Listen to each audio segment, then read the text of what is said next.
CNT के मुख्यालय में स्वागत करते हैं, हार्दिक अभिनंदन करते हैं, जोहार करते हैं। आपका सवाल डुमरी उपचुनाव को लेकर है।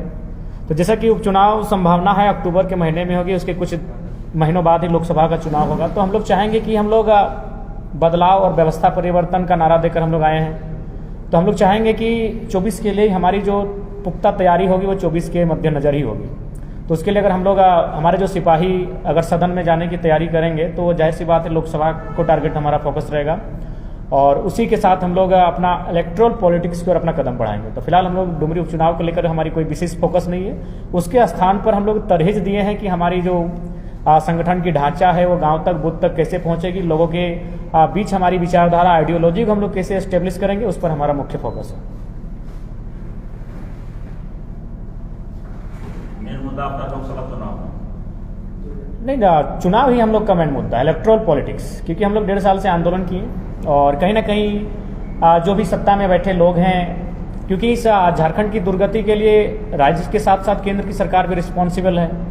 तो उन्हें लगता है कि ये छात्र युवा केवल आंदोलन करते हैं, मूवमेंट करते हैं, फिर मूवमेंट कुछ महीनों बाद ठंडे बस्ती में चला जाता है, इनके पास भीड़ को वोट में तब्दील करने की शक्ति नहीं है, या फिर ये लोग केवल और केवल हल्ला करने जानते हैं, चिल्लाने जानते हैं, सड़कों पर आके नारेबाजी करना जानते हैं। तो जाहिर सी बात है, लोकतांत्रिक देश में अगर आपको सबसे बेहतर जगह चाहिए अपनी बातों को रखने का, अपनी बातों को मनाने का, तो मेरा मानना है सदन सबसे बेहतर जगह होती है, हाउस।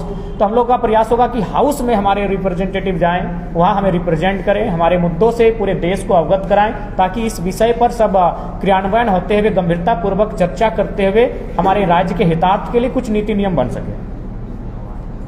तो चुनाव लड़ेंगे क्या? देखिए, ये कोर कमेटी का है, डिसीजन होगा।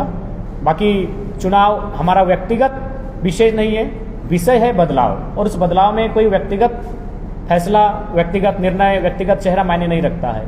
क्योंकि अभी 2024 आते आते हमारी जिन परिस्थितियां झारखंड में उत्पन्न हो रही है और झारखंड की परिस्थितियों से लोग रूबरू हैं, बहुत सारे संकटों का सामना करना होगा। ऐसी परिस्थितियों में हम लोग व्यक्तिवाद ना होकर एक आइडियोलॉजी की ओर आगे बढ़ेंगे, और उसमें जो भी सर्वसम्मति से निर्णय होगा उसका हम लोग अनुपालन करेंगे। देखा गया कि आप वर्तमान सरकार का विरोध तो कर ही रहे हैं, आप तो भाजपा का भी विरोध कर रहे हैं। जैसा आपने बताया कि 2024 के चुनाव में आप मान कुछ सीट आपकी आ जाती है, जब तक आप सत्ता में नहीं आएंगे तो बदलाव कैसे करेंगे? तो किस पार्टी के साथ फिर जाएंगे? देखिए, उसके लिए हम लोग केजरीवाल के तर्ज पर ओपन करेंगे, अपने जनता से हम लोग राय लेंगे कि हमें किसके साथ समर्थन देना चाहिए, विपक्ष में रहना चाहिए या सरकार जो बन रही है उनके साथ समर्थन देना चाहिए। और समर्थन अगर हम लोग देंगे तो उनका झारखंड के प्रति क्या रोल रहेगा, झारखंड के प्रति वो क्या सोच रखते हैं और झारखंड के लिए वो क्या करेंगे, तो इन मुद्दों के साथ हम लोग समर्थन देने या फिर विपक्ष में बैठने की अगर संभावना ऐसी बनी, हमारे लोग अगर वहाँ जीत कर जाते हैं, तो ये चर्चाएं खुले और मंचों पर होंगी, प्रेस कॉन्फ्रेंस के माध्यम से होंगी, लाइव के माध्यम से होंगी, तमाम जो भी हमारे पास उपक्रम है जिनसे हम जनता से कनेक्ट हो सकते हैं, और उसके बाद ही हम लोग डिसीजन लेंगे। आपको लगता है क्या कि जब आपने आंदोलन शुरू किया और जब आप यहाँ पर पहुँचे हैं तो कुछ कमियाँ, जैसे अब जब शुरुआत किए थे तो बहुत सारे लोग आपके साथ थे, जहाँ शक्ति बढ़नी चाहिए थी वो घटती चली गई, कुछ लोग आपसे दूर होते चले गए, ये आपने महसूस किया क्या? हाँ, स्वाभाविक है, क्योंकि जब आंदोलन का आगाज हुआ था तो उसमें सभी दलों के लोग आए थे। चूँकि ये सबकी अस्मिता का सवाल था और सबको इस बात का आभास भी हुआ कि कहीं ना कहीं हम लोग ठगे जा रहे हैं। तो जब आंदोलन का स्टार्ट हुआ था तो पर्दे से कहिए या फिर चेहरे पे मास्क ढक के कहिए, लगभग सभी दलों के लोग आए थे। लेकिन जब हम लोग इलेक्ट्रल पॉलिटिक्स में बढ़े तो स्वाभाविक है, जो लोग ऑलरेडी जो दल स्थापित थे, क्योंकि यहाँ सबसे बड़ी समस्या ये है कि ये नए नौजवान है, ये नौसिखिए हैं, इनके पास जनबल है लेकिन धनबल नहीं है, इनके पास कोई स्ट्रेटजी नहीं है, इनके पास कोई किंग मेकर नहीं है। तो इस लिहाज से ये पॉलिटिक्स में अपने आप को स्थापित कर पाएंगे कि नहीं कर पाएंगे, ये सबसे बड़ा चैलेंज है। तो जाहिर सी बात है, जो लोग ऑलरेडी स्थापित पार्टियों में हैं, जो स्थापित हैं उनके दलों में हैं, तो जाहिर सी बात है फिर उनकी रुख कर रहे हैं, और लिहाजा कुछ लोग जो विभिन्न दलों से आए थे फिर अपने दलों के साथ जाने की चेष्टा कर रहे हैं और जा भी रहे हैं। तो ऐसे में एक चैलेंजिंग है कि जब हम लोग इलेक्ट्रल पॉलिटिक्स की ओर बढ़ेंगे तो उन चीज़ों का हमें सामना करना पड़ रहा है और कर भी रहे हैं, ये सच्चाई है।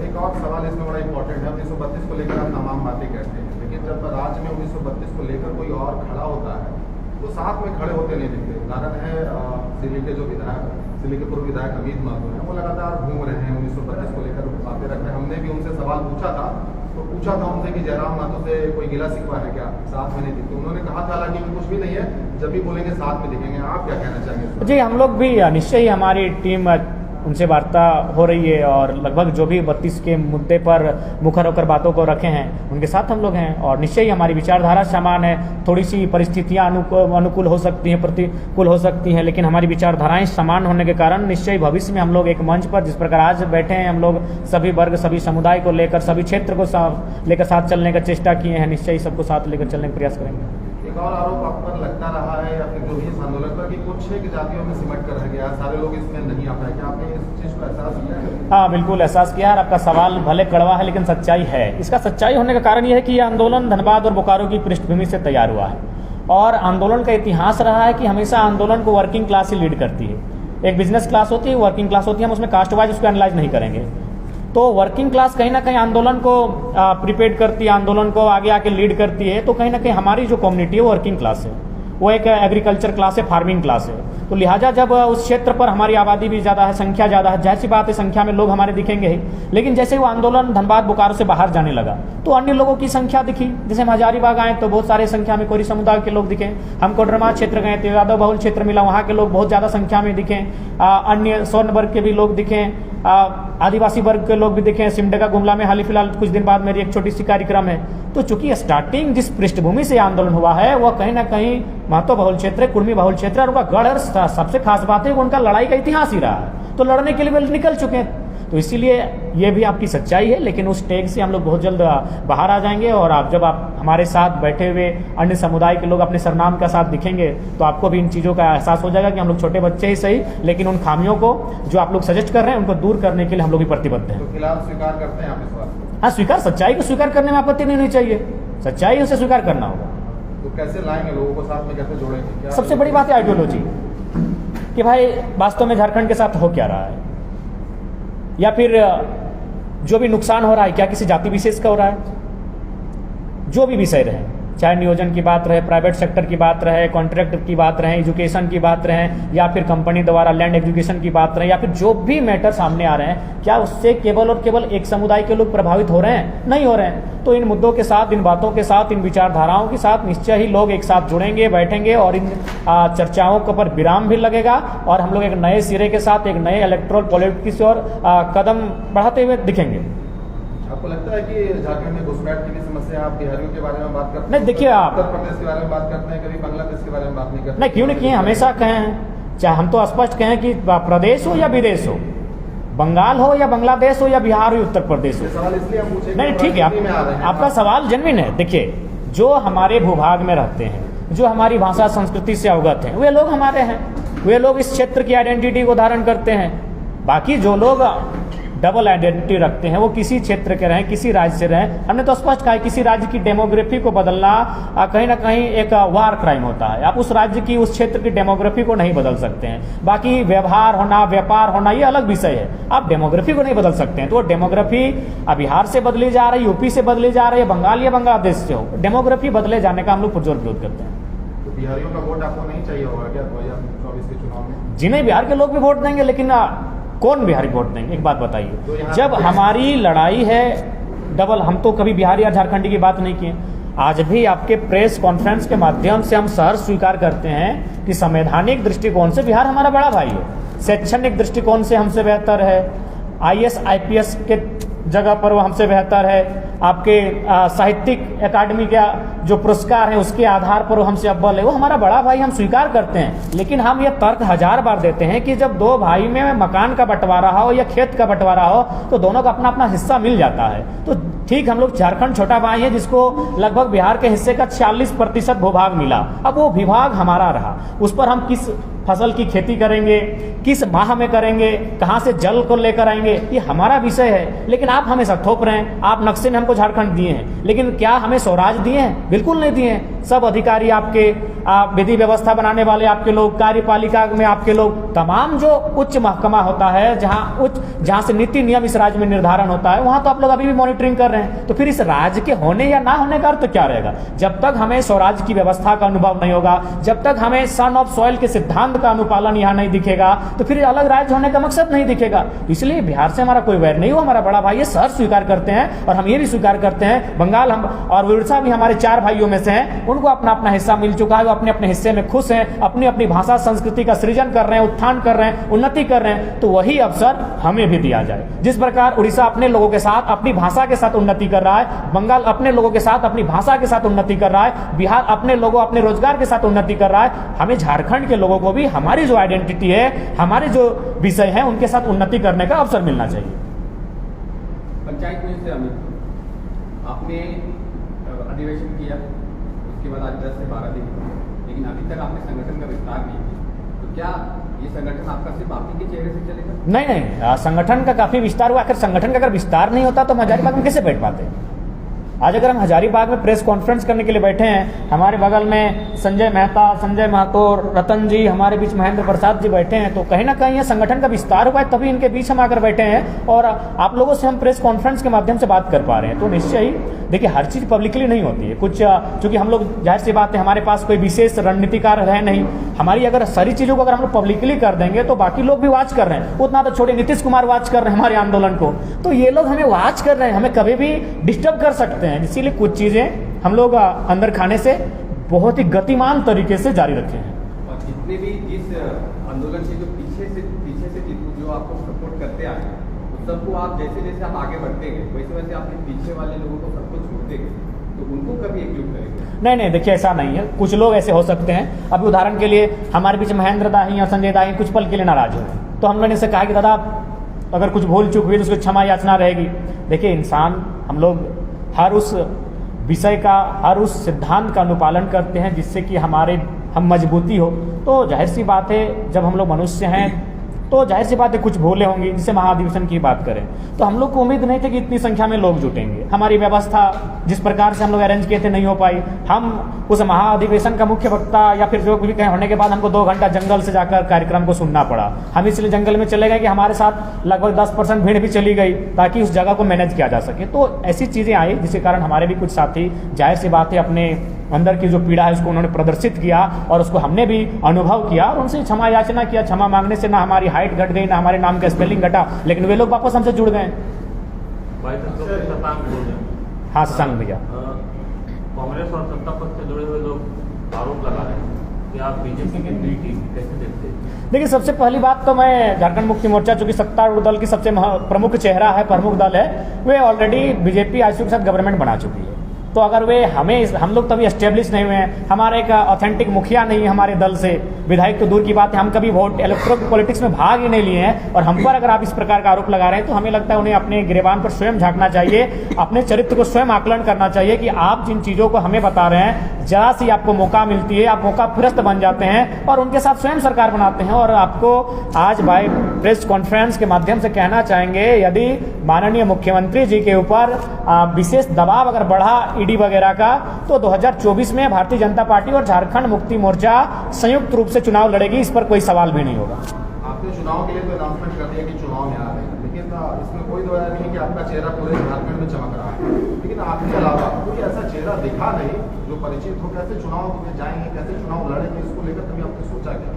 क्योंकि आपके अलावा कोई और दूसरा, तीसरा, चौथा चेहरा ऐसा नहीं हो जो कि नोन हो पूरे झारखंड में, जिस तरीके से आप नहीं दिख रहे हैं। जैसे संजय दा भी दिख रहे हैं, मनोज दा दिख रहे हैं, देवेंद्र दा दिख रहे हैं, मोती साहब दिख रहे हैं। इस तरह धीरे धीरे करके बहुत सारे लोग आएंगे सामने और उन्हें एस्टेब्लिश करना हमारा दायित्व होगा और हम लोग सभी एक टीम वर्क के तहत उनको भी स्थापित करेंगे। जाहिर सी बात है, ये आइडियोलॉजी की लड़ाई है, ये पर्सनैलिटी की लड़ाई नहीं है, ना पर्सन की लड़ाई है। तो ये चैलेंजिंग विषय है और आप जैसे सवाल करते हैं ना, तीखे सवाल, उनका हम लोग प्रयास करते हैं उनका बेहतर हो सके। इसलिए उम्मीद करते हैं आज की प्रेस कॉन्फ्रेंस में तमाम मीडिया बंधु आप लोग हमारी कमियों से भी हमें वाकिफ कराएं ताकि हम लोग कुछ सीख कर भी जाएं।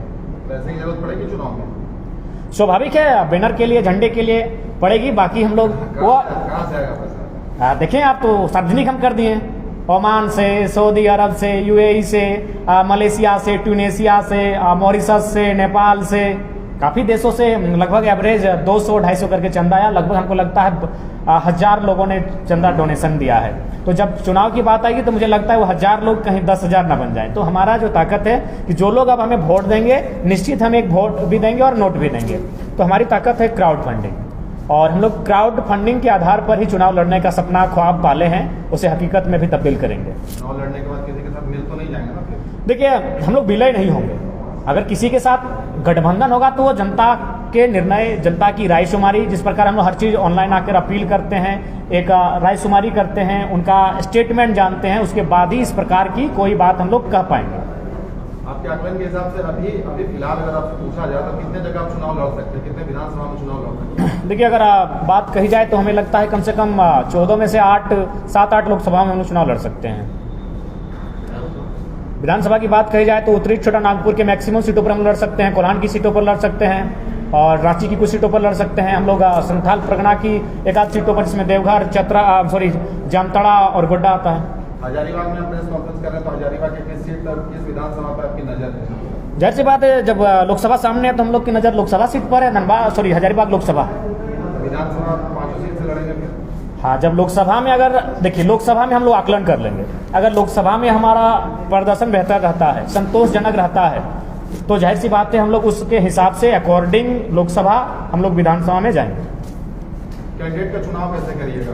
मुश्किल नहीं होगा? हाँ, कैंडिडेट का चुनाव करना मुश्किल होगा, लेकिन उसके लिए आज के डेट में जब युवा इतना कुछ सेक्रीफाइस किए हैं तो निश्चय ही कोई अपनी महत्वाकांक्षा लेकर पॉलिटिक्स में नहीं आना चाहता है। वो राज्य की दशा और दिशा को बेहतर करने के लिए आना चाहता है। ऐसी परिस्थितियों में समस्या होंगी, लेकिन मुझे लगता है इस समस्याओं का भी निदान होगा और बेहतर जो हमारे कैंडिडेट होंगे वो अपने आप एक फ्रेश होकर और फिल्टराइजेशन होकर सामने आ जाएंगे। कोई चेहरा बताने की स्थिति में है अभी? तो फिलहाल तो स्थिति में नहीं, लेकिन बहुत कम समय के बाद आपको कुछ चेहरे दिखेंगे जो हजारीबाग लोकसभा का प्रतिनिधित्व करने का सामर्थ्य रखते हैं। हजारीबाग से जयंत सिंह चौधरी के पिताजी, बीजेपी का कब्जा रहा है हजारीबाग लोकसभा से, तो क्या आप अभी अगर बीजेपी को आप बात दे पाएंगे? बिल्कुल, चूंकि अभी तक हमारे जो वोटर्स थे उन्हें एक आइडियोलॉजी नहीं मिली थी, उन्हें ये नहीं मिला था कि ये लोकसभा में जाके करेंगे क्या।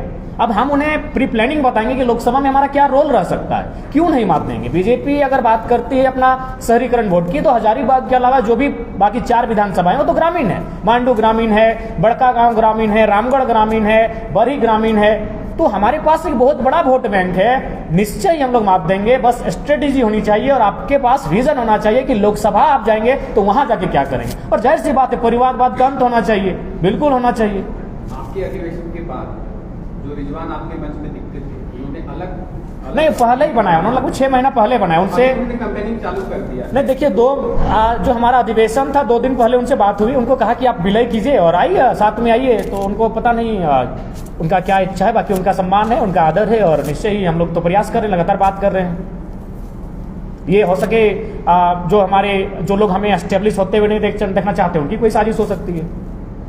बाकी वो हमारे अच्छे बड़े भाई स्वरूप है, उनका आदर है। वाले आ रहे हैं कि नहीं आपके पास? नहीं, आप जान रहे हैं कि हम लोग साधारण लोग हैं, साधारण जीवन जीना पसंद है। साधारण होने के कारण ही चुनाव में सफल हो पाएंगे, नहीं तो फिर ईडी का प्रेशर पड़ेगा, सीडी का प्रेशर पड़ेगा, तो फिर आपके जो सिद्धांत विचारधाराएं चरमरा जाएंगी। तो सबसे पहली बात है, नए युवाओं को समझना होगा कि ये लोभ की राजनीति को त्यागना होगा। लोभ के कारण ही हमारे तमाम नेता फंसे हैं, चाहे हेमंत बाबू रहे, सुदेश बाबू रहे, बाबूलाल जी रहे या अन्य लीडर रहे। अपना व्यक्तिगत लोभ के कारण ही आज केंद्रीय दलों के आगे नतमस्तक हो जाते हैं। तो लोभ की राजनीति से बाहर आना होगा, चाहे फॉर्च्यूनर रहे चाहे स्कॉर्पियो रहे, लोभ की राजनीति से हमें बाहर आना है। सर, आपके बातें सुन करके काफी लोगों के अंदर आस जागी, झारखंड तो उन आस पे कितना खरा उतरेगा? क्या देखिए, हम लोग जिस तरीके से बदलते हैं लोग, उस तरीके को तो देखने को नहीं मिलेगा। देखिए, जिस प्रकार अभी वर्ल्ड कप होने वाला है 2023 में, भारतीय टीम पर एक बहुत बड़ी उम्मीद होगी, क्योंकि हम ग्राउंड है। तो आज तो है, लेकिन वो प्रयास कर सकती है, मेहनत कर सकती है। परिणाम कहीं ना कहीं ये चुनाव है और परिणाम लोगों की सोच पर डिपेंड करता है कि हमारे जो मतदाता हैं वो किस प्रकार अपने वोट के महत्व को समझ पाए कि 1 पर्सन 1 वोट 1 वैल्यू। ये वोट आपका केवल एक दिन का श्रृंगार नहीं है, ब्लू रंग की स्याही आपके हाथों में है, ये आपके आने वाले उज्जवल भविष्य की एक आधारशिला रखी जाएगी। तो ये जनता के मनोभाव पर, जनता की स्थिति पर डिपेंड करता है कि हम लोग कितना सफल हो पाएंगे। हमारे पास विचारधारा है, विचारधाराओं का हम लोग आदान प्रदान करेंगे, प्रचार प्रसार करेंगे, उसके साथ चलना और समर्थन करना ये जनता का विषय है। तो उसी के अनुसार हम लोग अपनी सफलता का आकलन कर सकते हैं। जैसे कि झारखंड में संसाधन काफी ज्यादा है, कुछ नीतियां की वजह से ये हमारा बिल्कुल साधन रणनीति होने वाला है। वही नीतियों के कारण तो हम लोग पॉलिटिक्स में आ रहे हैं कि हमारे पास साधन संसाधन की कमी नहीं, लेकिन उस पर हमारा अधिकार नहीं। साधन की कमी नहीं, संसाधन की कमी नहीं है, लेकिन उस पर हमारा अधिकार नहीं है। यही तो हम करने जा रहे हैं कि भाई जब साधन हमारा, संसाधन हमारा, तो अधिकार हमारा होना चाहिए। बस यही तो हमारी सिंपल सा बात है। एक रिपोर्ट है, भारत की राजनीति, मतलब जो चुनाव है, भारत का चुनाव वो वर्ल्ड में सबसे महंगा है, तो उसको आप कैसे टैकल करेंगे? क्योंकि बीजेपी आपकी सबसे बड़ी पार्टी है, उसके बाद पैसे की फंड की कमी नहीं है, उसके बाद सेकेंड में कांग्रेस है, तो इसको आप कैसे देखते हैं? देखिए, सबका एक टाइम ऑफ पीरियड होता है। जब 2014 का टाइम आया था तो मोदी का एक जोरदार मैजिक था और वास्तव में लगा कि मैंने मोदी के अलावा दुनिया में और कुछ है ही नहीं। लेकिन समय बीता, उनकी नीतियां देखी, उनके व्यवहार को देखा, उनके आचरण को देखा, उनके वादों